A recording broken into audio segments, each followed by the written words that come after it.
Yusuf Mohammed Hamid Abu Musa, 7 years old. My father is a Palestinian physician working in the radiology department at the nearby Nasser Hospital, and my mother is Egyptian Palestinian. My grandmother is from Sharqiya, Egypt, so my father was able to get Egyptian citizenship through her, and my siblings and I also obtained Egyptian citizenship.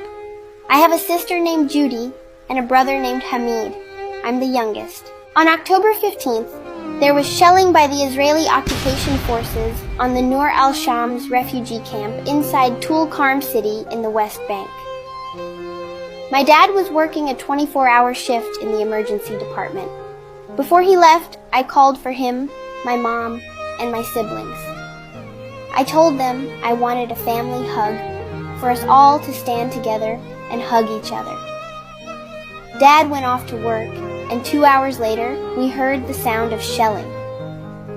Our house wasn't very far, and Dad started asking where the shelling was coming from, saying he could hear it was close. He called my mom, but she didn't answer. He called again, and when she picked up, he heard screaming.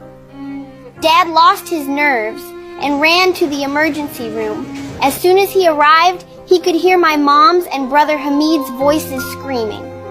Dad tried to calm them and make sure they and his brother's kids were okay.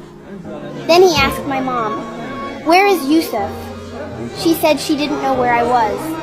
Dad kept asking everyone around where I was, but everyone he asked would turn their face away, avoiding answering. Then he went into the resuscitation room and saw a doctor who knew him and me. As soon as the doctor saw my dad, he didn't know what to say. Dad lost his nerves again and kept running around asking, "Where is Yusuf?"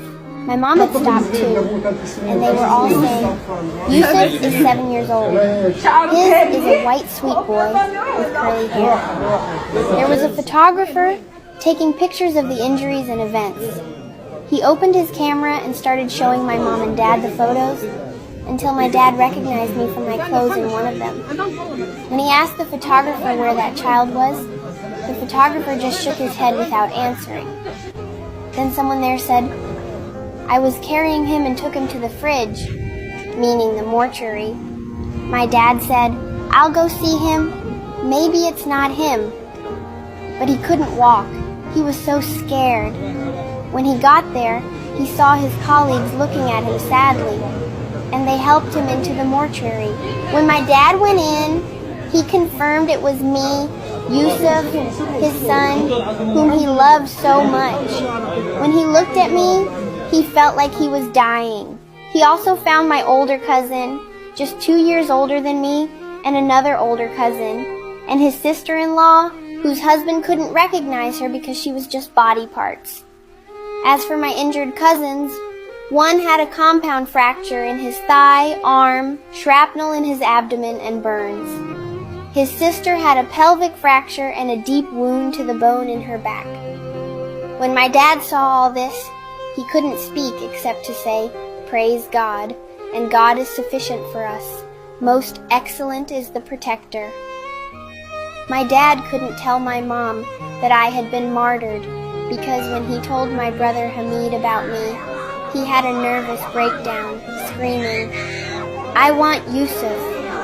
One of the women there was the one who told my mom. My mom insisted on seeing me, even though my dad was very worried about her seeing my lifeless body, who didn't have to say Mom, but she wanted to see me and kiss me before they buried me.